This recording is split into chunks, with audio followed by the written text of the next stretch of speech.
성탄의 은혜가 여러분 모두에게 임하기를 축원합니다. 오늘은 마태복음 2장을 통해서 하나님이 교통하는 사람이라는 제목으로 함께 은혜 나누도록 하겠습니다. 하나님께서는 항상 사람을 통해서 일하신다고 했습니다. 근데 하나님께서 사람을 통해서 일하실 때는 사람을 통해서 일하는 그 사람한테 하나님의 교통하심이 있습니다. 하나님이 부어주시는 은혜가 특별한 은혜가 있습니다. 그래야 하나님의 은혜가 나타남으로 인해서 하나님의 일을 감당할 수가 있게 되는 겁니다. 그런데 우리는 자세히 성경을 보면 하나님께서 교통하는 사람들이 우리 인간들이 바라보는 사람들하고는 아주 예상하지 않은 사람들이 거의 다예요.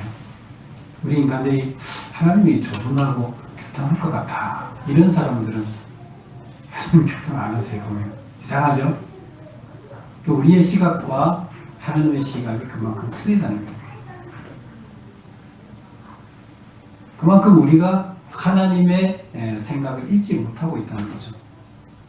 그럼 우리가 하나님의 생각을 잘 읽는다면 어떻게 될까요? 우리가 예측하는 그 사람이 하나님이 예측하는 사람이 되겠죠. 하나님이 교통하는 사람이 되겠죠. 오늘 여기서 나오는 헤롯 왕, 또 여기 등장하는 인물에 대제사장 서기관 있고 또 동방 박사가 있습니다. 근데 이 중에 보면 보통 사람들이 보면 누가 하나님과 교통할 것 같을까요? 대제사장이 하나님과 교통해야 되는 게 맞아요. 일반적으로 보면. 그런데 하나님은 동방 박사. 이게 유대 땅에 없는 사람이에요. 이스라엘이 없어요. 저 이방에서 온 동방 박사를 통해서 하나님은 교통하셨어요. 놀랍죠? 놀랍습니다. 그래서 이것을 보면서 우리는 많은 걸 깨달아야 됩니다. 하나님께서는 어떤 사람을 통해서 일하시느냐. 지금 예수님이 탄생하신 이 기쁨의 축하를 동방 박사를 통해서 받으셨어요. 자, 그러면 왜 하나님께서는 이 동방 박사를 통해서 받으셨을까? 우리가 본문을 통해서 그런 것들을 한번 살펴보도록 하겠습니다. 이 본문에 등장하는 가장 강력한 힘을 가진 사람이 본문에서 누굴까요? 헤롯 왕이죠.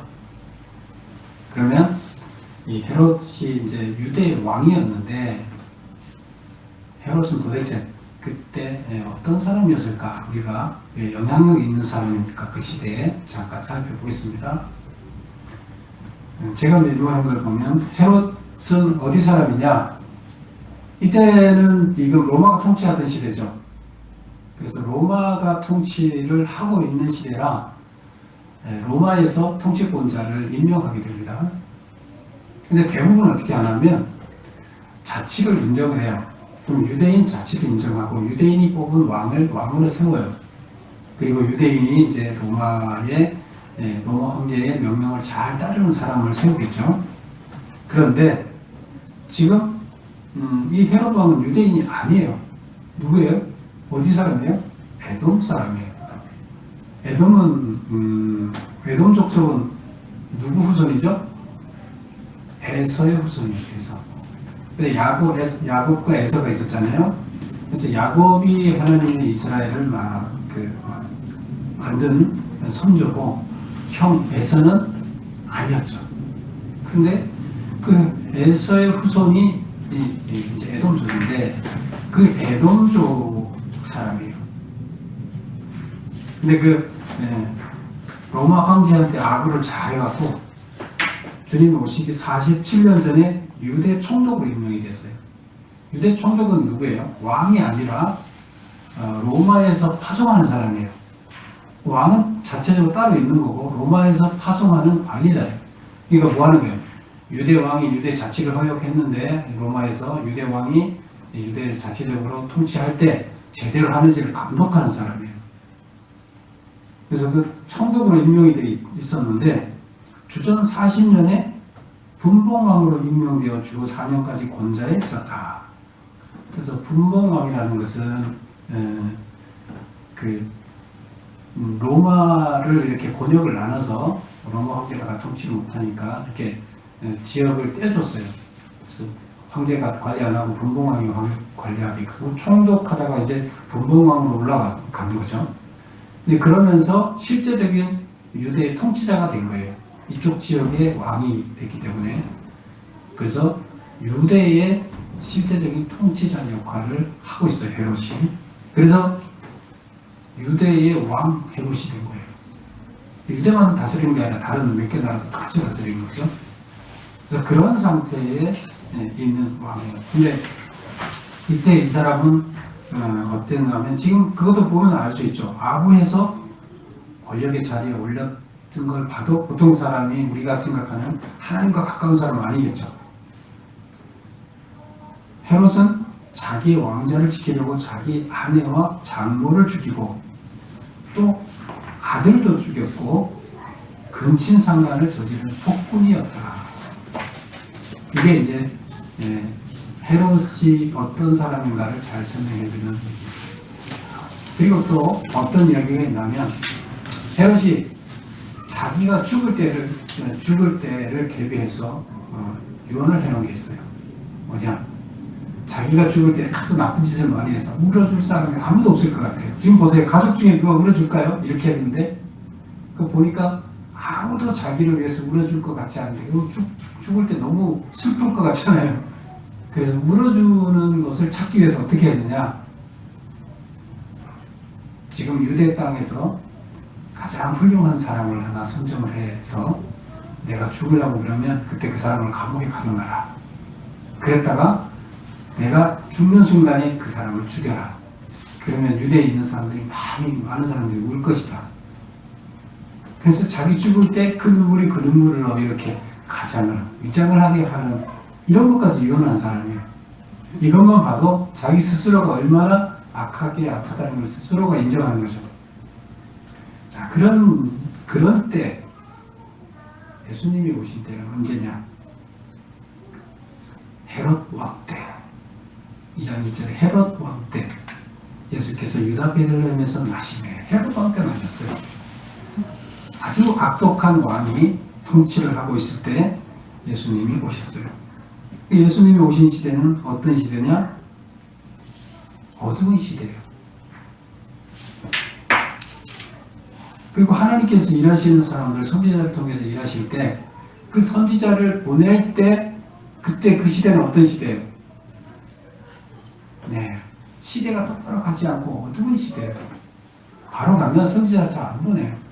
그런데 뭔가가 도저히 안 되겠다 싶을 때는 하나님께서 선지자를 보내서 하나님의 메시지를 담아서 그 사람이 전달하게끔 하는 역할이에요. 그 자체적으로 하나님의 메시지를 받아서 전달할 사람이 없기 때문에 그런 거예요. 그래서 어두운 시대예요. 하나님께서는 예수님도 어두운 시대예요. 선지자들도 어두운 시대에 파송을 합니다. 그러면 그들이 왔을 때는, 이 땅에 왔을 때는 무슨 사명을 갖고 온 거죠? 자, 그러면 우리는 지금 어두운 시대에 살고 있어요. 밝은 시대에 살고 있어요. 여러분은 행복한 시대에 살고 있어요. 모든 여건이 다 갖춰진 그런 행복한 시대에 살고 있습니까? 아니죠. 자기 생각해보면 자기 스스로가 가장 불행하다고 느낄 거예요. 자기가 부족한 것들을 생각하면 그게 세상에서 가장 크게 느껴지기 때문에 나 자신한테는 나는 지금 불행한 삶을 살고 있다. 지금 우리나라에서 제일 부자인 삼성의 그 자식들, 후손들은 그렇게 생각 안 할까요? 가장 행복하게 생각할까요? 그렇지 않아요. 사람들의 본성이 그래요. 그래서 내가 처한 환경이 어둡다고 신세 탓을 하면서 우리는 살아요. 나는 여러분도 잘 생각해 보세요. 뭘 가지고 지금 신세 탓을 하는지. 여기에는 나를 향한 우리 교회를 향한 하나님의 오묘한 섭리가 있다. 어두운 시대에 보냈다. 내가 생각하는 어두운 시대에 보냈다. 예수님도 어두운 시대에 오셨다. 선지자도 어두운 시대에 하나님 보냈다. 그렇다 그러면 우리는 그것을 신세 탓을 하면 안 된다는 거예요. 그럼 어두운 시대에 뭔가 할 일이 있기 때문에 보낸 거 아니에요. 어두운 시대가 아니면 예수님을 보낼 필요가 없는 거예요. 나를 보낼 필요가 없는 거예요. 그럼 나는 뭔가를 하기 위해서 온 거죠. 사람들은 대개 이 하나님의 뜻을 발견하지 못하고 시대를 탓한다. 환경을 탓하는 거예요. 해야 할 것은. 이 환경이 좋으면 왜 나를 보냈겠어요? 안 좋으니까 나를 보내서 뭔가 할 일을 준 거잖아요. 근데 그것을 탓한다는 것은 내 사명에 대해서 아무 관심이 없다는 거죠.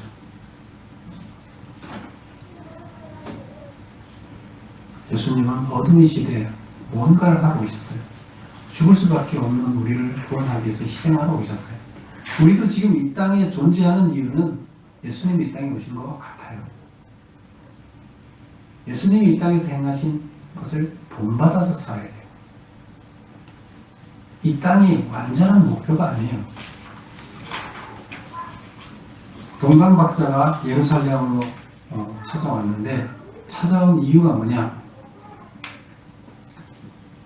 이유가 뭘까요? 2절 볼까요? 유대인의 왕으로 나시니까 어디 계시냐? 동방 박사들이 이제 예루살렘에 왔어요. 동방으로부터 박사들이 예루살렘에 이르러 말하되, 그 동방이 어딜까요? 잘 몰라요. 하여튼 동쪽에 이 유대 지역은 아니에요. 근데 또 요즘에는 학자들이 신라에서부터 갔다. 신라 시대가 이때 시대예요. 그래서 우리나라 신라 시대의 그 박사들이 그때 신라 시대 천문학이 굉장히 발전해 있었어요. 근데 이것이다 하고 신학자들이 추정하는 학자들이 꽤 있어요. 근데 뭐 그 나름대로 그 역사의 기록을 보고 그다음에 천문학 기록을 보고 이제 관측을 해서 그렇게 얘기를 하는데 나름대로 일리가 있다고 봐요. 근데 뭐 그 증거가 확실한지는 몰라요. 근데 어쨌든 동방에서 박사들이 찾아왔다. 왜 박사라고 그랬을까요? 뭔가 지식, 뭔가 아는 사람이라는 거예요. 그래서 과학 속에서 진리를 추구하는 그런 사람들이 뭔가를 진리를 찾다가 이제 그런 사람들이 찾아왔다 이런 뜻이 되는 거예요. 왜 찾아왔느냐? 2절에 유대인의 왕으로 나신 이가 어디 계시냐? 우리가 동방에서 그의 뼈를 보고 그에게 경배하러 왔느라. 경배하러 왔어요. 경배하려고 동방이 어딘지는 모르지만 먼 길을 별을 따라서 온 거예요. 동방 박사의 말을 듣고 헤롯 왕과 온 예루살렘이 소동했어요. 그래서 3절에 보면 헤롯 왕과 온 예루살렘이 듣고 소동을 했어요. 무슨 말을 들었어요? 유대인의 왕이 났다 얘기 들었어요. 헤롯 왕이 이 얘기 들으면 어떻게 했어요? 뭐야, 내가 왕인데 누가 왕이 된다고? 근데 지금 그 이스라엘 유대 땅에는 메시아 사상이 지금 이미 예언자들을 통해서 메시아가 온다는 것이 전달됐잖아요. 그래서 메시아를 간절히 강구하고 있었어요. 메시아가 올 것을 소망하고 있었어요. 근데 지금 그 유대인의 왕 메시아가 왔다는 거예요. 그럼 헤롯이 가만히 있겠어요? 큰일 났잖아요. 그래서 다윗 계보에 정통성이 없었던 헤롯 왕은 메시아하고 상관이 없죠. 그 다윗 계통에서 메시아가 난다 이렇게 예언이 되어 있기 때문에 다윗 계보에서. 근데 자기는 정통성이 없잖아요. 그래서 헤롯 왕은 메시아가 탄생하면 왕권이 위협당하기에 두려움을 느껴서 소동이라는 것은 불안해서 막 동요한다 이제 그런 뜻이에요. 그래서 소동이 일어났어요. 불안한 동요가 일어난 거예요. 안절부절하는 거죠. 그 다음에 다윗도 그랬지만 또 누가 소동이 일어났다 나와요? 여기 보면 예루살렘, 온 예루살렘도 소동이 일어났다는 거예요. 동요가 일어났다는 거예요. 왜 동요가 일어났을까? 반대죠. 지금 헤롯하고 반대죠. 고대하던 메시아가 탄생했다는 거예요. 놀라운 소식인 거예요. 그리고 동시에 문제는 뭐냐면 저 포악한 헤롯 왕이 메시아로 지금 강력한 힘을 가졌는데 분명히 가만히 두지 않을 거라는 거죠. 보복할 거라는 거죠. 헤롯의 보복과 또 얼마나 탄압을 하겠어요. 자기 왕권을 뺏기기 때문에. 그래서 억압을 두려워하고 두 가지 이제 정반대의 생각을 갖고 지금 큰 동요가 일어난 거예요. 이스라엘 전체가 왕은 왕대로, 그 다음에 이스라엘 백성들은 백성대로 동요가 일어난 거예요. 성격은 틀리지만. 그래서 오늘 본문에 등장하는 세 가지 종류의 사람들이 있는데, 이 사람들을 이 메시아가 예수님이 오신 것에 대해서 어떤 생각을 갖고 있느냐를 우리가 한번 살펴보겠습니다.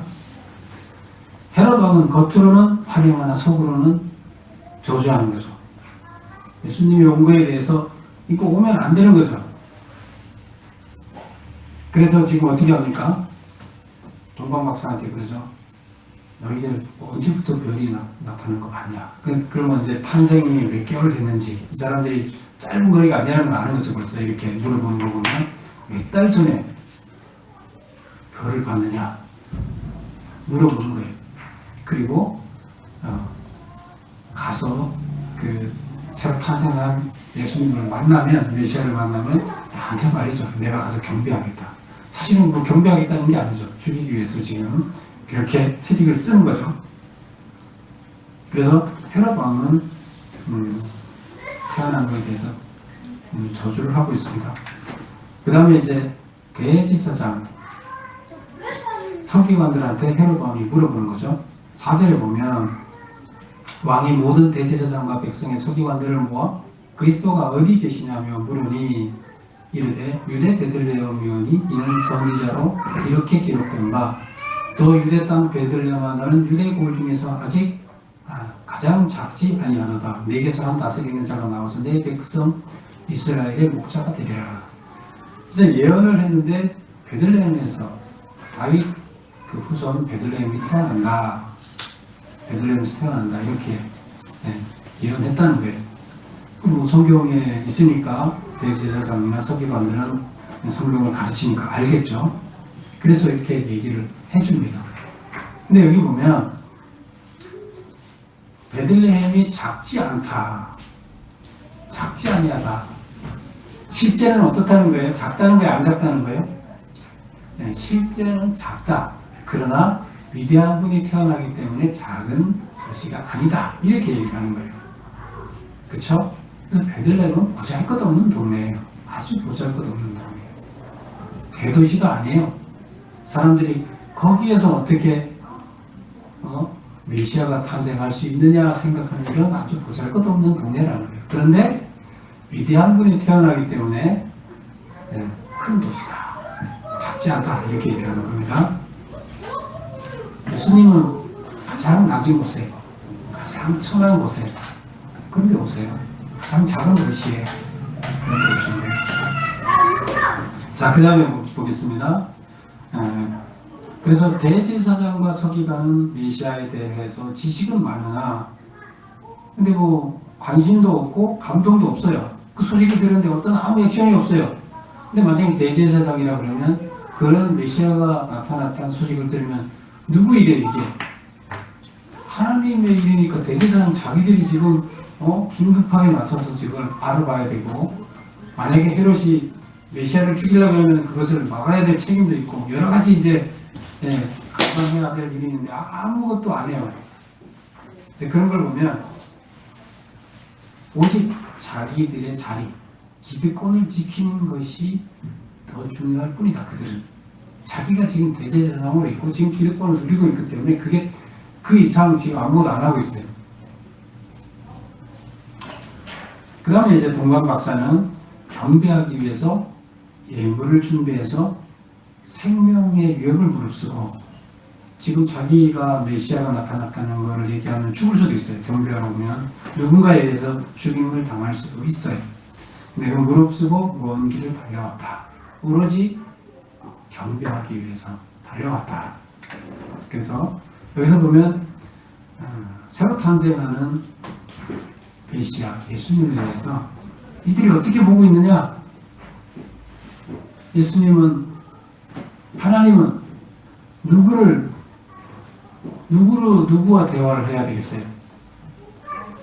누구와 교통을 해야 되겠어요?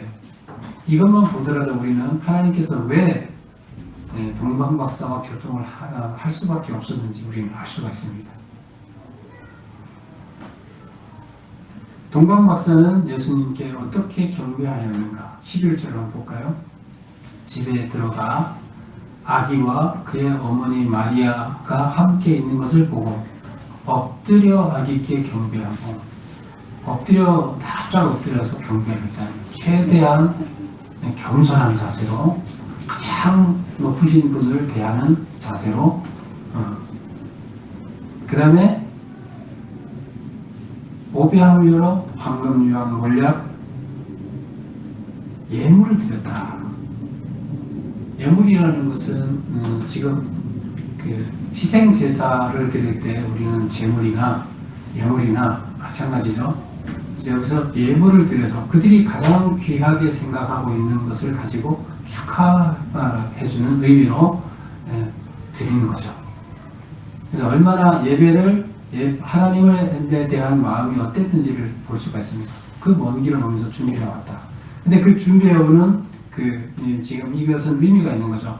황금은 왕이시다는 이야기고, 왕을 뜻하는 거고, 유향은 신석, 유향은 이렇게 향을 피워 올리는 그런 개념이에요.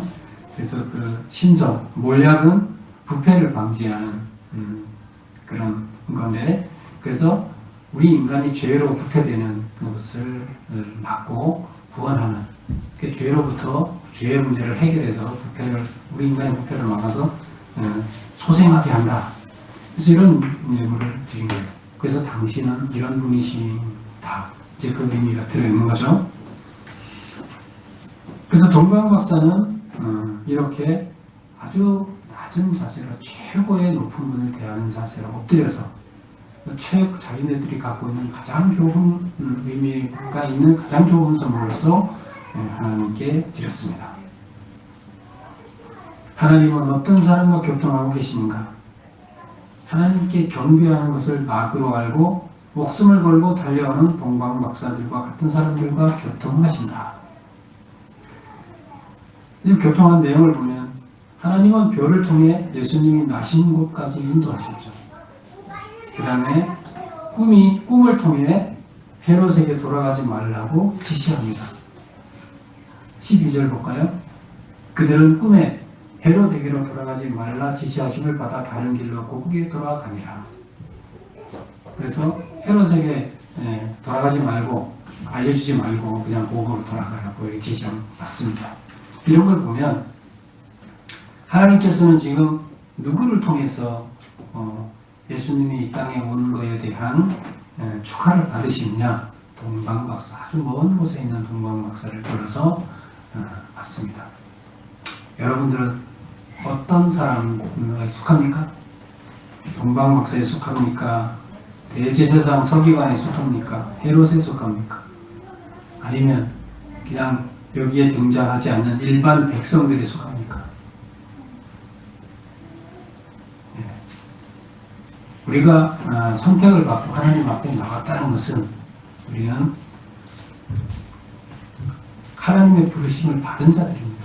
목회자든 성도든 우리는 하나님 전으로 나왔다는 것 자체가 하나님의 백성이 된 거예요. 하나님의 아들, 딸이 된 거예요. 단지 하는 일이 좀 틀릴 뿐이에요. 맡은 책임이 틀릴 뿐이에요. 그렇다 그러면 우리는 암울한 시대에, 우리가 생각하는 암울한 시대에 왔어요. 근데 우리는 이 암울한 시대를 내가 암울하다고 생각하는 것을 바꿔야 할 책임이 있어요. 그리고 그것을 하나님이 준 소명으로 생각하고 우리의 몸을 희생하며 기쁘게 그것을 감당해야 돼요.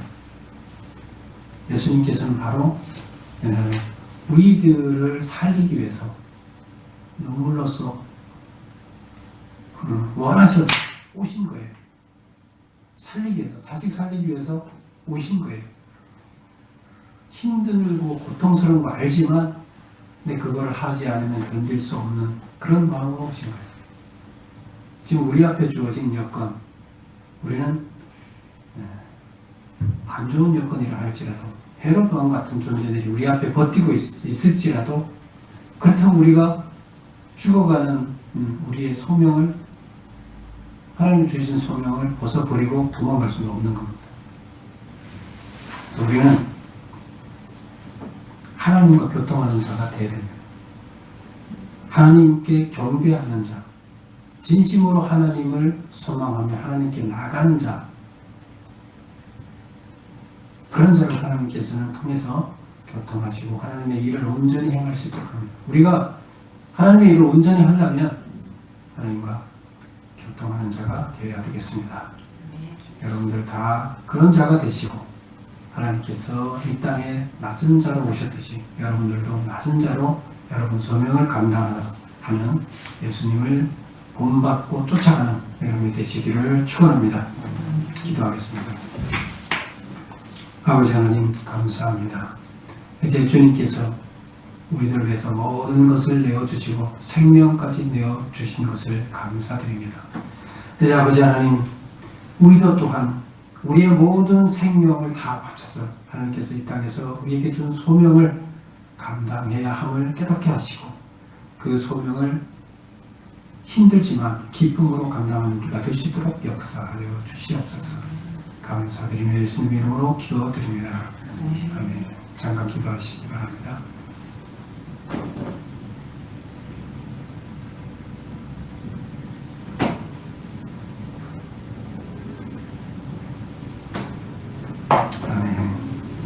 자유자라 서시기 바랍니다. 주기도문 하겠습니다. 하늘에 계신 우리 아버지여, 이름이 거룩히 여김을 받으시오며 나의 이름 주시며 뜻이 하늘에서 이루어진 것